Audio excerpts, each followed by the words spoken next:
What's up, guys? Today we're going to be answering why does secant go with cosine and why does cosecant go with sine? To understand this, we have to draw a unit circle right here. So here's our circle. The thing that makes it a unit circle is the radius being 1. But now we have to add some stuff to it. As defined by the Greeks, a secant runs through a circle, just like this. Right here, and also right here. Within our unit circle, we can now draw a square. Here it is, and now there's only one more thing we need to draw. A coordinate right here with the point X, Y. In other words, this is the origin 0, 0. From here to here is X, and from here to here is Y. To understand the rest, we need to look at our base trigonometric ratios.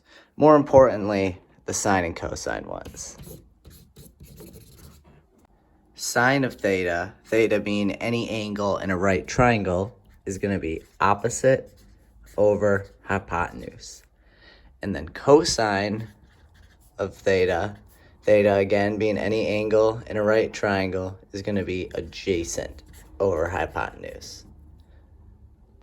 Going back to our triangle, let's say this is theta.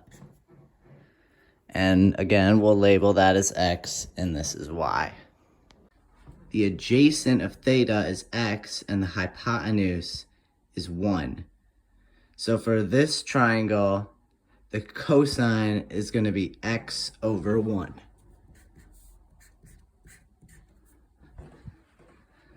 The sine of theta is going to be the opposite over the hypotenuse. The opposite, since these are congruent, is also just Y. So in other words, Y over 1. These ones are unnecessary. We can simplify this down into sine of theta equaling Y and cosine of theta equaling X. The final thing we need to do to make this completely clear is draw one more line establishing one final right triangle.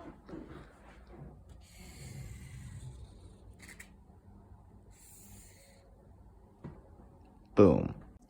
Going back to the original question, the reason cosecant goes with sine and secant goes with cosine is because of these distances right here and right here. I'll label them A and B. These distances are inversely related. As A approaches a length of 0, this line is going to go higher and higher and higher, meaning B is going to be very long and approach infinity. Here's a triangle where that's the case. A is very small and B gets extended greatly. And now as A approaches 1, B is going to approach 0. Here's a circle where that is the case. This point is almost in line with the radius, meaning that A would be 1. At that point, B would be a straight line up. But since it's so close now, this line barely goes up. And the distance of B is like basically 0. And now again, A represents cosine, whereas B represents the secant, this entire line, minus 1 being that distance right there.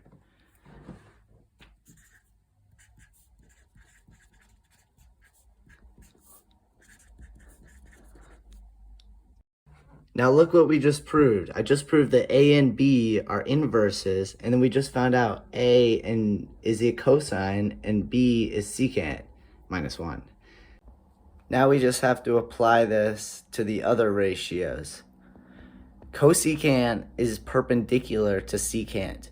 Co-complementary angles add up to 90 degrees because they're perpendicular. And again, these values are related inversely Therefore, cosecant is the inverse of sine.